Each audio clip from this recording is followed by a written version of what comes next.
Hello दोस्तों, नमस्ते। हम पूजा तिवारी अपने भांजी के साथ और साथ में शादी हुई है, लेकिन एक गारी गीत लेके आए हैं। भक्ति आप सबको अच्छा लगे कमेंट करना और कैसा लगेगा बताना। सीढ़िया सीढ़िया सीढ़ी चढ़िया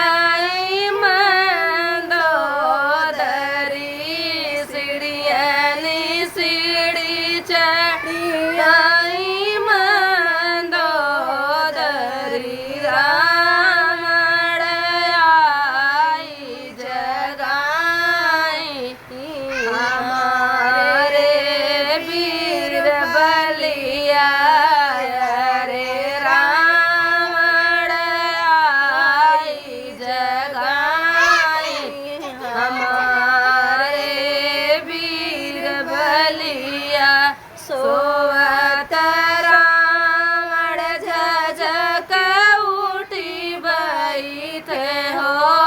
सोवत रावण झझक उठी बैठे अर केस के जगायु अलरनी दिया हमारे वीर बलिया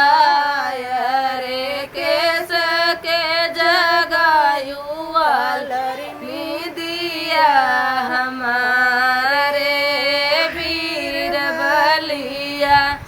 सोवत रहे राजा रंगी महलिया हो। सोवत रहे राजा रंगी महलिया यार देवते सपना देखा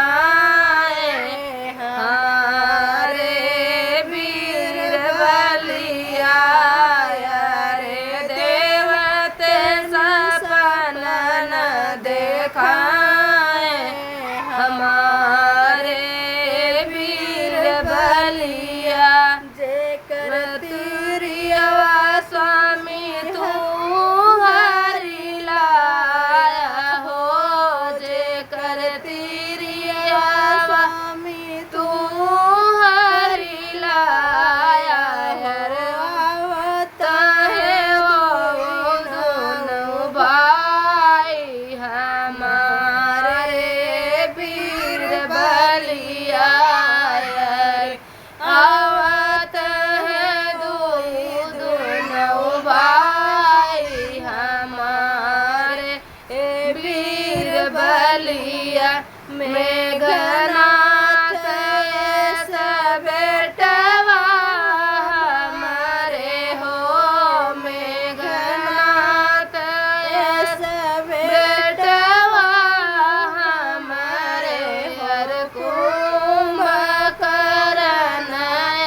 सभाई हमारे वीर बलिया। रे कुंभकर्ण सभाई हमारे वीर बलिया। भैया के भीषण रण में लड़ी है हो।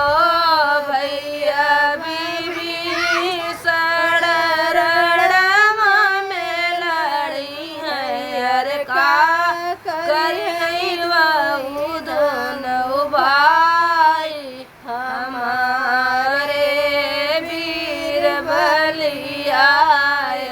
रे का करी है बहु दोनों भाई हमारे वीर बलिया।